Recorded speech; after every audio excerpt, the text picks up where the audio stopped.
In this video, we're going to take you through the calculator tool, and specifically, we're going to talk a bit about how to add wastage, how to round, how to manipulate measurements, and lastly, how to look at reusing measurements.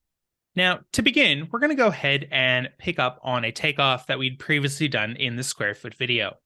So for this, I'm going to hit the edit category button to be able to open the category up.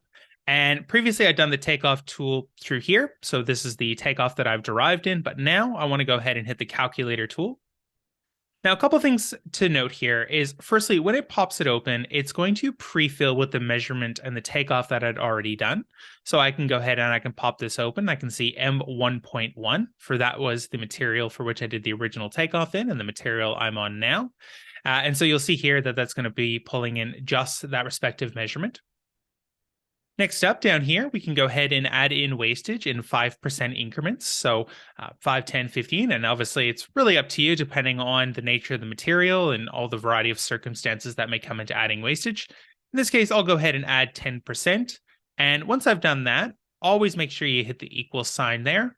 And once I've done that, then it's going to give me a little W there to let me know that wastage has now been added into the calculation.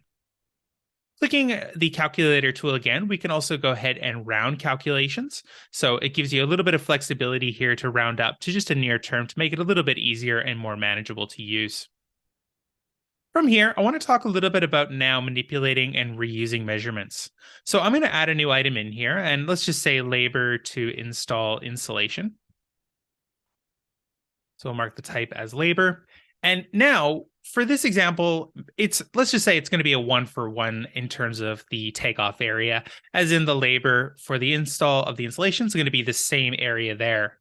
Now, many people will see just copy and paste the quantities from the earlier one into the latter one. But in this example, we're actually going to go ahead and use the calculator tool. Always a good tip and trick to make sure you hit the C button just to clear this out. And what I want to do now is I want to go ahead and add that item, that takeoff in. So I'm going to click on the takeoff. It's going to add M1.1. And in this example, let's just say it's going to be double the thickness or something along those lines. So I can actually go ahead and now manipulate the measurements in. So that's going to take M.1, 1.1, that area. And in this case, it's going to simply times it by 2. And again, always making sure with the equal sign there. And Buildxact will then automatically add the takeoff in there. So this is really helpful for a number of instances, chief amongst which if perhaps you've done the separate takeoffs earlier and now you want to add them together to find a cumulative measurement, or any number of circumstances which really allow you just to reuse those takeoffs, manipulating them and managing them to really reflect the nature of the takeoff or the quantity for that specific item.